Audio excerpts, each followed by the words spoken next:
Everyone, welcome to another exciting edition of Words, Images, and Worlds. Delighted on this episode to be talking with author, creator Paul Tobin. Paul, thank you for joining. Absolutely. I will mention that you've done the Versus series. You've done several books in comics and in prose, but the Versus series, Plants versus Zombies, speaking of verses, as Mhm. well as Colder. You've written in the Witcher world, just a range of creating. And we're talking on this episode about a book called Dark Pyramid as well. hmm Yeah. Yeah, I like to go all over and themes and genres and things like that and cross over genres. It just keeps my mind more active. And I think working in different genres helps me learn how to tell things in different ways, which helps each individual. And really it's all about timing. I mean, I get a lot of people go, well, how can you do like Plants versus Zombies, for kids, just humor, and then do something like Colder, which is really scary. And it's like, really, they're almost the same in some ways because they're both about the timing of delivery. So as long as just what you're delivering is different, but like the how you set things up is very similar in humor and horror. So I think I learn more by doing in a bunch of genres. And also I've noticed that if someone works entirely in one genre, that after just a few years, it feels like they're going, okay, here's another version of that story I already told. So I try to Hmm. mix things up so that I'm drawing from more sources and it keeps the ideas flowing a little more.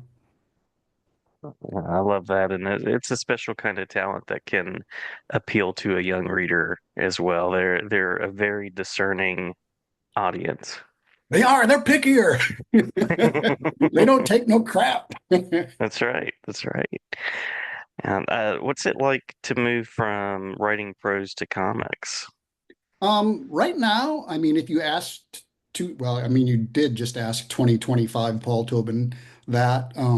It's no trouble. I go back and forth fairly seamlessly. But when I first started, it would take me a couple of days of relearning how to do things. And if I'm writing prose and a guy crosses the room, then I can talk about him crossing the room and doing things, and this is happening, and blah blah blah. And boy, if you do that in comics, it's just like, well, what are you doing? I can remember reading I forget what barbarian it was, but it was like a Conan ripoff comic. Um, and it would show a scene, a panel of an illustration of Conan walking, not Conan, the barbarian walking across the stream with a caption of "He walks across the stream," and it's like, yeah, I got that, So you have to avoid that in comics, while in novels, it's like, no, he walks across the stream. You need to tell people that because they're not seeing it. So they are two different art forms that feel kind of the same, but they're not really the same. And it can take a while to adjust, but I think I'm fairly adjusted now. I say that hoping that I'm doing a good job, but there might be somebody out there going, "Oh, you think you're adjusted, but I just read your latest book." And boy, when I first started, I did a book tour for a series called Genius Factor, which was a middle grade series of novels, much like Verses is, and it was really exciting to do. It was mostly school visits, but it's really interesting. Like if you do like I can go to a comic book convention and sit on a panel with like 1,000 people in the audience. And then it's like time for questions. It's like, anybody have any questions? And it's just like dead silence. You can be in a classroom with like 30 kids, and it's like, anybody have any questions? And it's like, yeah, every kid has questions, so you got to be ready to field those questions and and they can be like, you don't know what those questions are going to be. They can be like a Yeah. really in-depth question about writing format, or it can be, do you like popcorn? And it's like Okay. it's kind of exciting to like know to not know what questions are going to come at you, because nobody on at San Diego Comic Con is going to stand up in front of a mic and ask, do you like popcorn and where did you get those shoes? That's not, you Sure. don't get the question. And I bet these are questions that you've actually gotten as well. Oh yes. Oh yes. Yes. The do you like popcorn is a surprisingly uh, popular question. Also, Yeah. kids will not pay attention to anything else because they're very nervous about asking a question, um, even though they're going to ask that question. So they're intensely focused on only ask that question. And because of that, they everything else fades. So it's Hmm. not uncommon to get like the most common question is where do you get your ideas? Um, and I once at a school in Chicago got that question 5 questions in a row. Where do you get your ideas? Next question, where do you get your ideas? Next question, where do you 5 times in a row? And you need to come up with an answer each time because you can't tell a 10-year-old kid, I already got that question, shut up next. You know, Right, so, right. so it's kind of, but like adults will go, oh, that question's been answered, blah, blah, blah. So it's exciting. It's exciting to mix up different genres and different age groups because not only the writing is different, but the audiences are different and the themes are different and things like that. So I think it keeps my mind fresh. Yeah. Well, the next question is a two-part question, and the first part is, what was the creative spark for Dark Pyramid? And the second part is, do you in fact like popcorn? Uh, the creative spark for Dark Period when was a talk with Mike Martz, the head editor at Mad Cave. He had like a couple of ideas, and it's like he kind of threw them at me, and he's like, "What would you do with this?" And it's like, "Well, let's go. Let's do this. Let's do this, and let's do this." And so he had that initial idea of the Black Pyramid that's in Mount Denali. In the first issue, there's a talk about how the Chinese did an atomic bomb and it rattled the earth, and everybody could, do scans of the earth. And then they found that there's this huge black pyramid shape in Mount Denali. That's actually true. That actually happened. Obviously, it's not in real life, it's roughly a black shape and a black pyramid. It's not a black, it's just there's a null zone. 9 billion% chance that it's just a different type of rock in there, you know, not what we quote unquote reveal it to be. So yeah, talk between me and Mike Martz was largely the genesis of everything. And I used to like popcorn, but I don't as much anymore. Unless it's like super unhealthy for me, like it needs to have a lot of salt and butter or be covered in something else like cheese popcorn, where it's just like one piece of popcorn and a chunk of cheese. And so, and I'm old enough now that things that are unhealthy for me are vastly unhealthy for me. I don't know Right. if you remember like being like a teenager when it was like, oh, I just ate 6 pounds of poison, so it's going to take me 3 minutes to recover. And now it's like, oh, I ate a spice that I'm not wasn't used to, so I can't talk to you for the next 3 weeks. Yeah. Yeah. True enough. True enough. And the doctor's looking at you like, what are these life decisions that you're making? Yeah, What are yeah. they? You ate a Pop Tart for supper? I'm like, goodbye. Yeah. Well, what makes comics the ideal space for telling the story, the Dark Pyramid? I think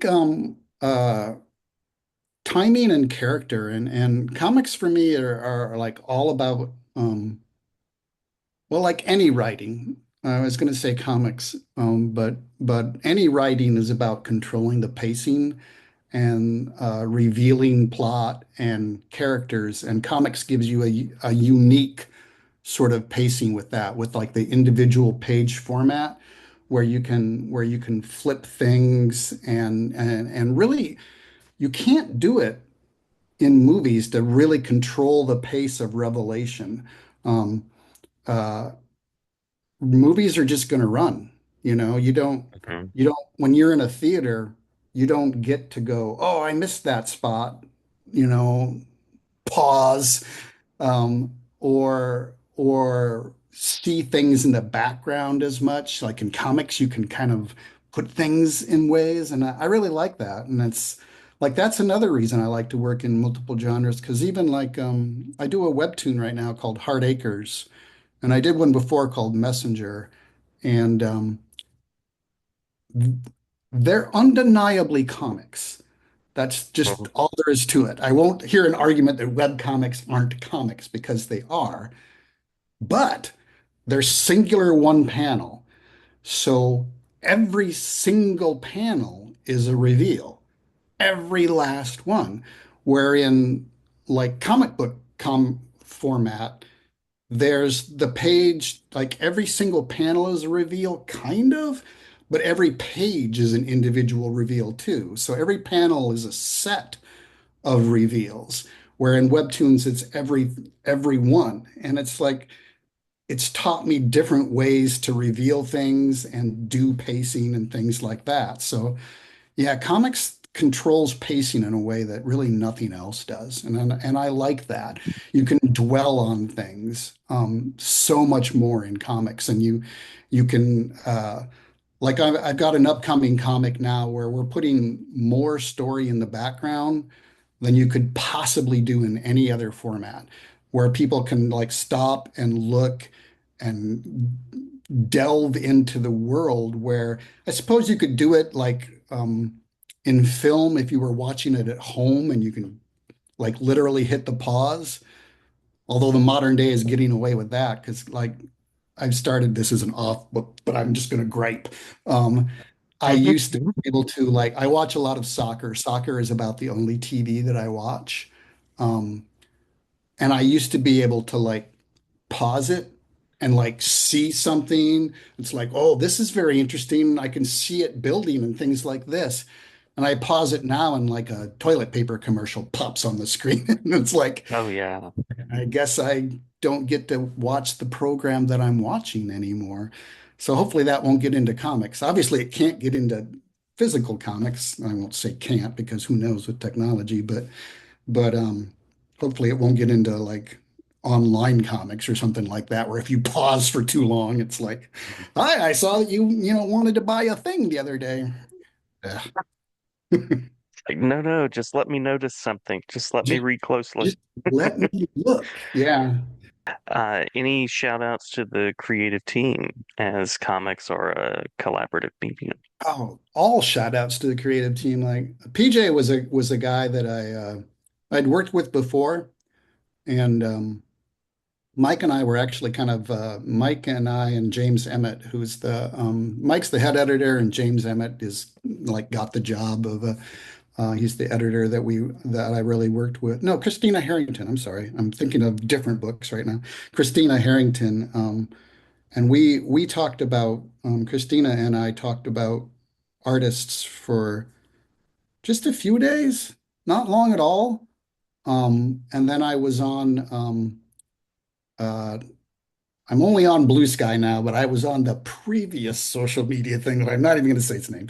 Um, and uh, uh, and PJ and I are friends, and PJ was like, "Hey, I'm looking for a job," and it's like, "Oh, let's grab PJ." And I talked to Christina, and I said, "I think we should grab PJ," and she said, "I worked with PJ before, and we should grab PJ," and we grabbed PJ immediately. Um, because he can tell characters and because I just actually just talked with PJ about this the other day. One of the things that he's really good at is uh, showing huge things.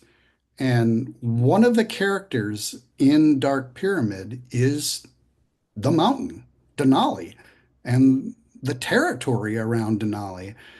So if you have an artist that's just going to show like Denali in the background, with character face in the foreground, you're not getting the whole story of the vastness of that territory, which believe me is vast, and that mountain is big. Um, but he understands when I write in a panel of saying, Shay and Becca are crossing a wasteland here, and they are so small that you literally cannot see them. They are dwarfed to the point where they're not visible. And it's like, he'll draw them. That's what he'll draw. And he's also very good at character. And I consider myself a character writer, like the emotion. Um, I don't know if he agrees with me on this, but I think one of the reasons that he can tell emotions so well is that he's an actor as well. He does stage plays and things like that. So he's used to presenting that emotion, from a stage aspect, and I think that helps him in his drawing to present it to the reader, just like he's going to present it to an audience because he has to emote as he's an actor, and then I think that transfers into his art. So PJ was a no-brainer.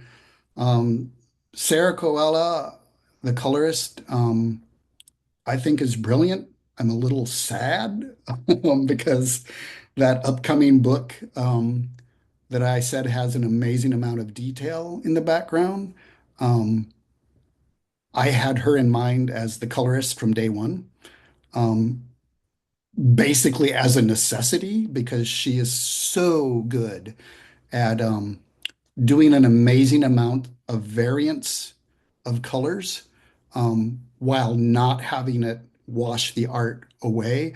She'll still bring what's important to the foreground. Whereas some people will say, oh, here's the importance of the foreground. And then the background is these shades of blue. It just disappears. Um, but she's kind of getting out of the coloring game now, so we couldn't grab her. So we don't have a colorist right now.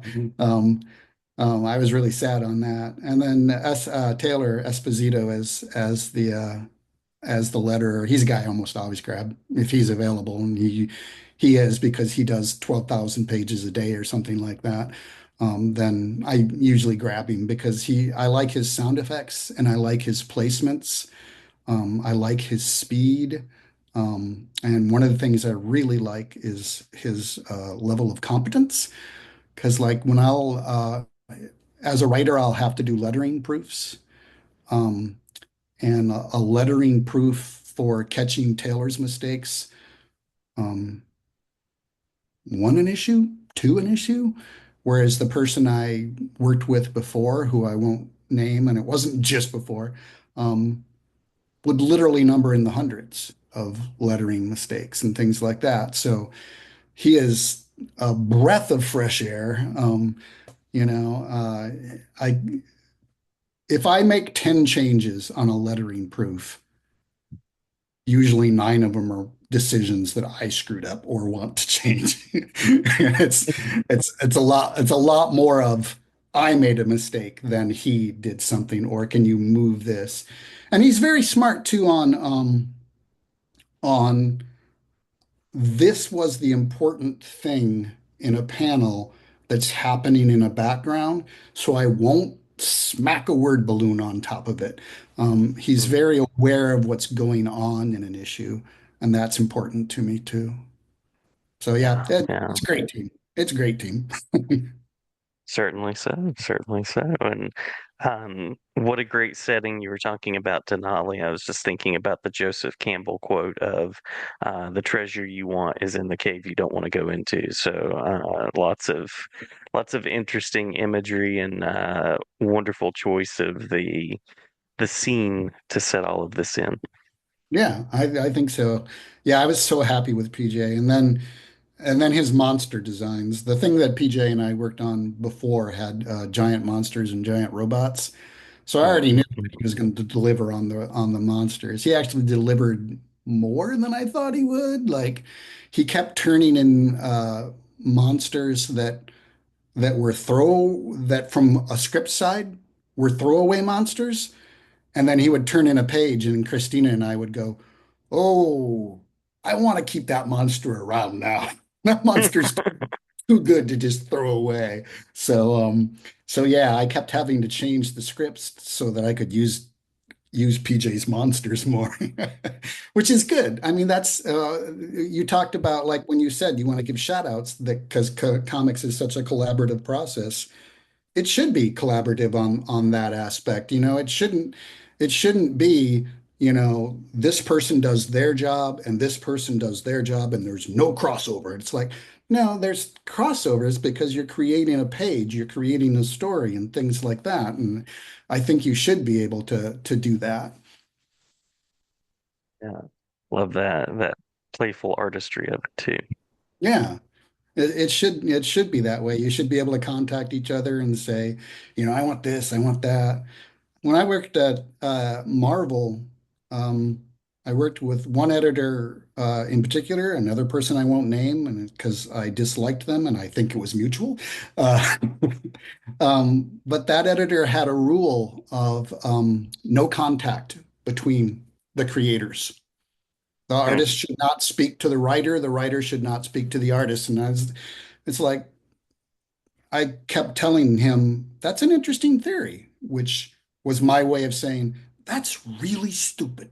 You know, it's just vastly, and he helped produce a lot of crap. I will say that. And I'm not alone in my distaste for his work. Being open to that process is it makes for such a better product. Yeah, I think you should be able to talk to each other. I think you should want to talk to each other. You know, you are a team. Oh well. Yeah, yeah.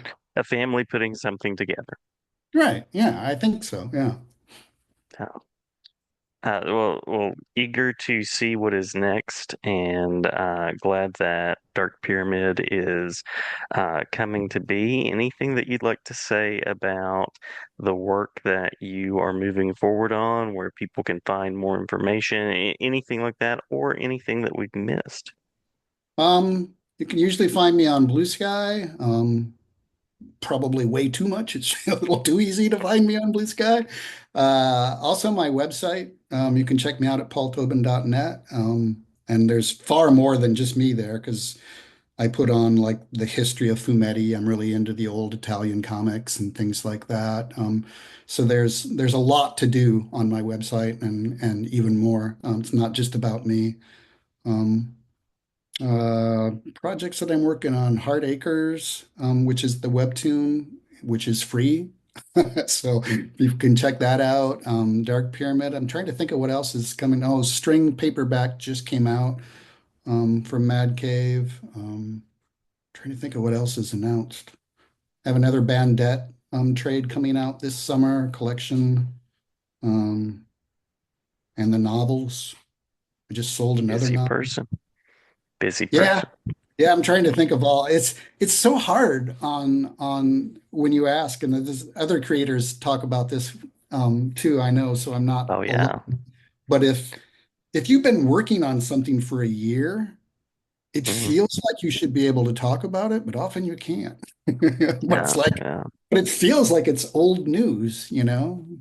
Like I've been talking Dark Pyramid a fair lot lately, and I think it's been probably a year since I turned a Dark Pyramid script in. So, Oh wow, yeah. yeah. Some people, I'll ask that question and they'll literally look up at a board and be like, "Oh yeah, I can talk about this one. I can't." So some Oh, people have to like strategize it that yeah, way. that sounds way too organized and smart for me. I'm a ramshackle guy. I kind of just play by ear and kind of just have fun. What would Taylor Esposito's board look like? Like that Oh my God, would be an immense it board. must be huge. It must be the size of a billboard or something like that. Or Yeah, yeah. he, he is so busy. I saw his stats for how many pages he turned in last year, and it's like that's So insane. yeah, yeah. Well, the talent certainly comes together from the storytelling side to the design and all of the pieces. And I'm so glad I had the chance to talk with you. Yeah, it was nice to chat.